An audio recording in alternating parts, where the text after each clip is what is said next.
All right, let's talk about a word you've probably heard thrown around a lot, neoliberalism. What's the first thing that pops into your head? For most of us, it's probably something like free markets, small government, right? We kind of feel like we've got a handle on it. But what if that whole story we've been told is basically a myth? Well, today, we're going to dig into a book that makes that exact pretty bold claim.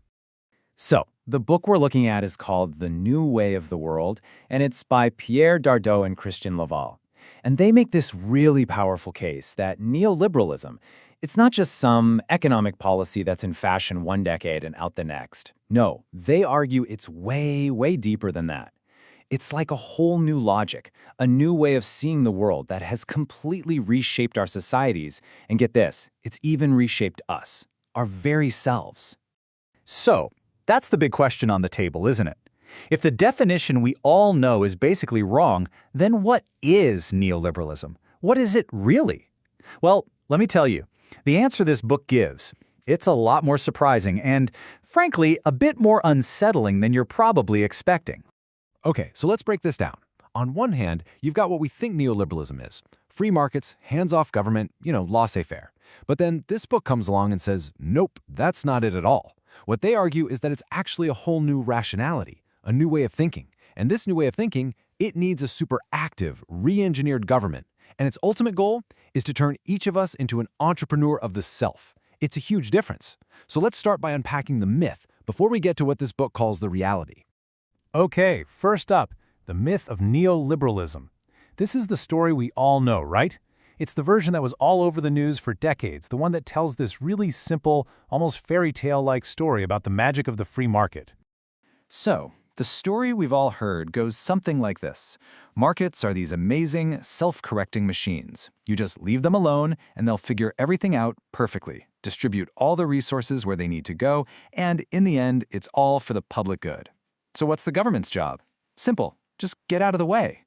This is that classic idea you hear about, the one that's often tied to the Chicago School of Economics. And right at the core of this whole idea is something the authors call a naturalist creed. Basically, the market isn't seen as something we humans created. No, it's treated more like gravity or the weather, a force of nature. And just like any other natural force, the belief is that it works best when you just leave it alone to do its thing and find its own balance. And if you're looking for the poster child for this way of thinking, look no further than Alan Greenspan, the former head of the Fed. For almost 20 years, people called him the maestro of the global economy.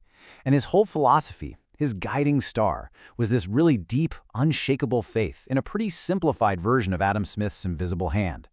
I mean, Greenspan really, truly believed this stuff. He was convinced that you just had to let events run their natural course. He talked about this international invisible hand that would magically fix any crisis. In his mind, trying to regulate the markets wasn't just a bad idea. He thought it was literally impossible, because modern finance just moves too fast. And for a long, long time, that was the main way powerful people thought about the economy. Okay, but this leads to a massive puzzle, right? If neoliberalism is all about the simple faith in markets to fix themselves, then what about the 2008 financial crash? I mean, that was a spectacular, world-shaking failure of those exact markets. Shouldn't that have been game over? Lots of people at the time were saying, yep, that's it, neoliberalism is dead. But our authors, Dardot and Laval, say that's completely missing the point. And this, right here, is where their argument gets really interesting. So if that's the myth, what's the reality? Well, the book's core argument paints a completely different picture. And this is where we get to the real heart of what the authors say neoliberalism is all about. And this is kind of the big aha moment of the book. They argue that neoliberalism isn't just an ideology. It's not just a set of policies. It's a rationality. Think of it as a new reason of the world. It's this deep, fundamental logic, a whole set of rules and ways of doing things that are designed to run every single part of our lives based on one single universal principle: competition. And this new logic, it is incredibly ambitious. I mean, think about this. Its goal is to remake all of our social relationships to look like a market. It doesn't just want a market for, cars and phones. It wants to create a world where everything is about competition. The end game is to turn every institution, and even every one of us as individuals, into a kind of company, completely changing how we live, how we feel, and even how we think. Now this next part is where the book just completely flips the whole small government idea on its head.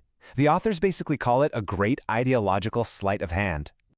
So the myth tells us the state pulls back and lets the market run free.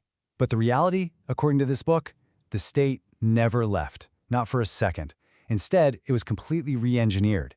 It stopped being the thing that holds the market in check and became its biggest cheerleader, its most active promoter.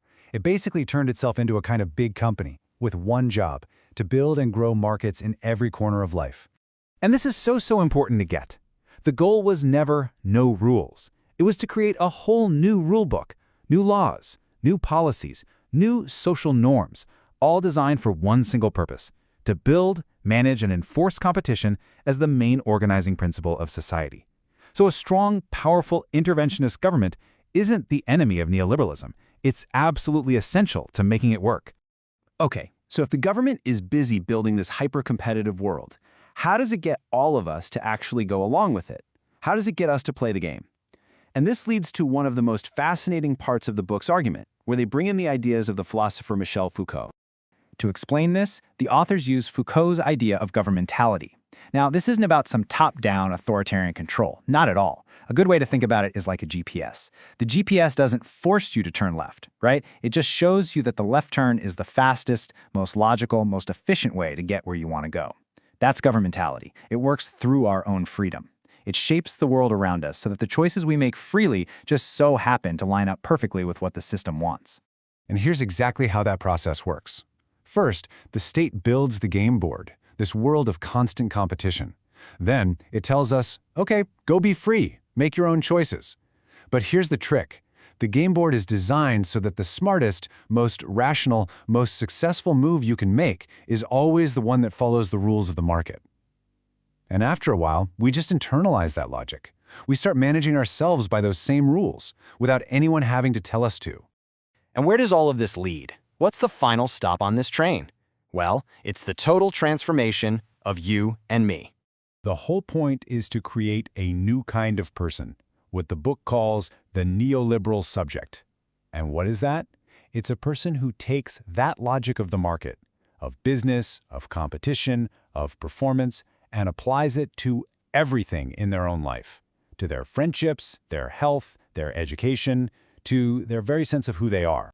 The book has this amazing term for it, the entrepreneur of the self. And just think about how familiar all of this sounds. We're constantly told to evaluate ourselves, right? There's this relentless pressure to perform. We're pushed into what the authors call performance aesthetics, this intense self-discipline, all about maximizing our personal output. We're supposed to embrace risk, be accountable for everything, and think of ourselves as human capital, like a stock portfolio of skills that we have to constantly manage and improve. Does any of that sound familiar to you? So when you get to the end of it, the new way of the world really pushes us to ask a totally different kind of question. The debate isn't really about whether a specific set of economic policies is dead or alive.